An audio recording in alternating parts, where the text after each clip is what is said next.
There are 9 alcoholic drinks that can be found in Morrowind, and I'm going to go over them in this video. Those are Ancient Dagoth Brandy, Cyrodiilic Brandy, Flynn, Grief, Muste, Shine, Sajama, Vintage Brandy, and Nord Mead. I'm also going to talk about Skooma and Telvanni Bug Musk in this video.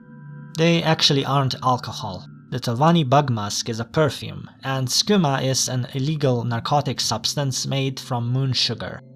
I'm going to go over all these 11 uniquely named potions and how useful they actually are. The first is Ancient Dagoth Brandy. It's not very heavy. In fact, it's the lightest alcohol bottle, which is a point in its favor, but everything else about it says that you shouldn't drink it. First, there's limited quantities. The wiki entry says that there's a total of 14 bottles in the game. However, even if there'd be more of them, you still wouldn't want to drink it. Firstly, it only has negative effects, and those negative effects are actually pretty bad. It's damage rather than drain, so you'll have to use an alter or restore attribute potions to get those attributes back to normal. You won't be able to use spells because the brandy is going to reduce your intelligence to 0. Though arguably, if you actually drank the Ancient Dagoth Brandy, you didn't have much intelligence to lose in the first place. Ancient Dagoth Brandy also has a very high price for a beverage. This all makes it ideal for selling. It's light, it has negative effects that remove any temptation to use it, and it has a good price. Unless you are a collector and want all the bottles in your house. Next is Cyrodiilic Brandy. It's a bit more heavy, but the weight isn't bad for alcohol. It has no negative effects, and while its price is decent, it's not so high that you wouldn't want to use it. It fortifies willpower and endurance. This means that you'll have more maximum fatigue and spells will be slightly easier to cast.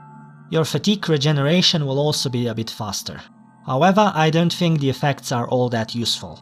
I'm not too impressed with a higher maximum fatigue because what matters is the percentage you currently have, not the total amount.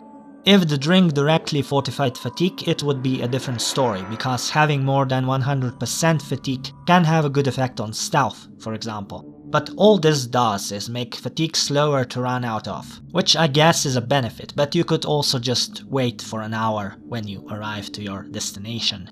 Fortify willpower increases your chance to cast spells successfully. It'll probably only add a few percentage points unless you drink a whole lot of them, but every little bit helps. Flynn is very similar. No negative effects, but Fortify Endurance is replaced by Fortify Strength.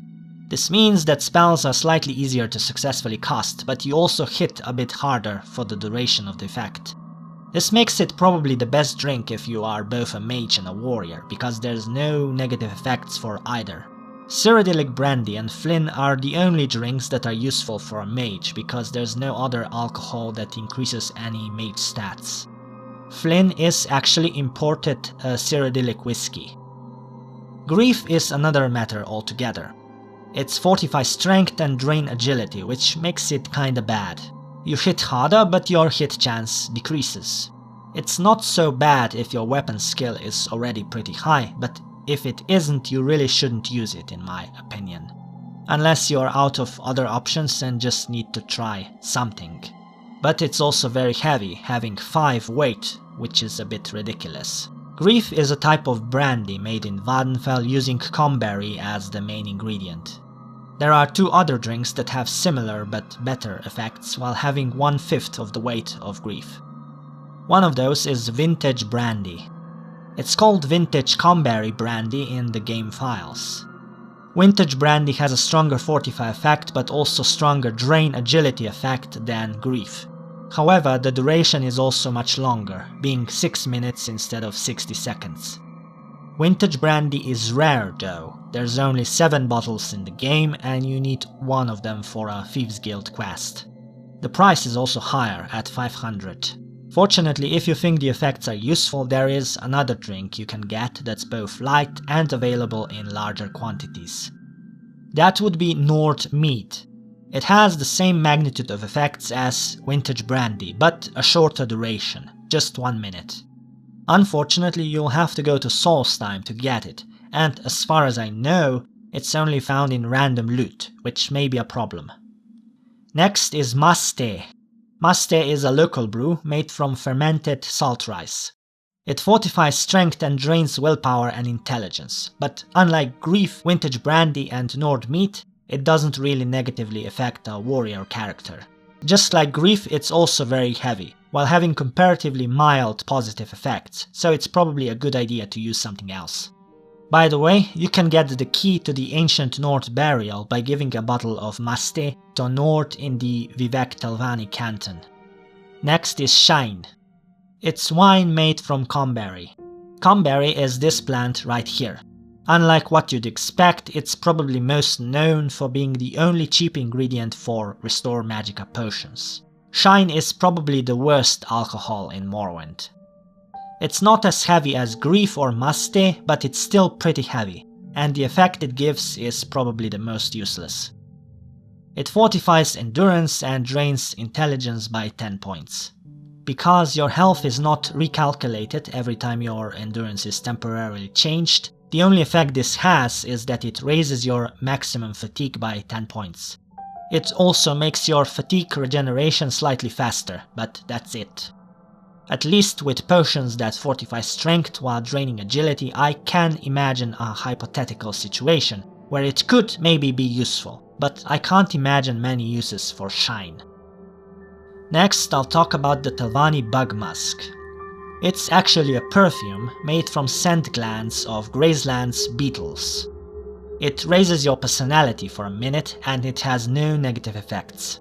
The only negative thing would be that in the vanilla version of the game, NPCs will dislike you even more after the effect ends. But it is very useful if you have no money, your speechcraft is low, but you happen to have a bottle or two in your inventory. Because there's loads of quests that require you to raise disposition to convince an NPC of something, especially during the Hortator and Nervarine quests.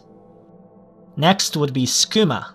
It's made from moon sugar, we know that much. It's illegal and a lot of Morrowind merchants won't trade if you have it in your inventory.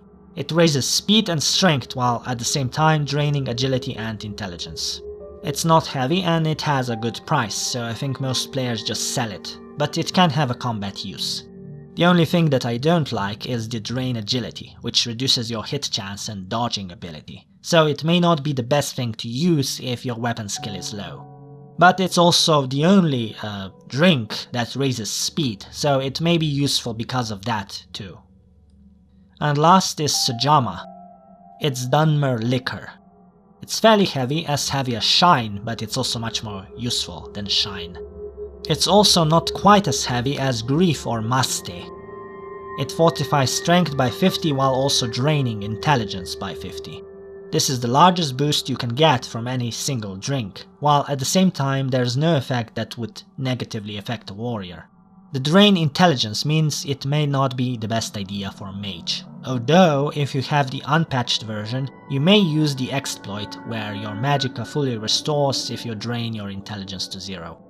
In terms of weight, it might not be the most effective use of your space.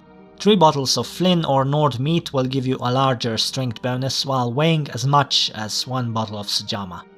But Sujamma is much cheaper than Flynn and has no negative effect on agility, unlike the Nord meat. You should also know that the negative effects of those drinks can be either fully or partially blocked by using Resist Magicka. If you want to know why becoming a vampire may not be a good idea for you, see this video next. Please be polite in the comment section, I don't want any grief from you. Thanks for watching.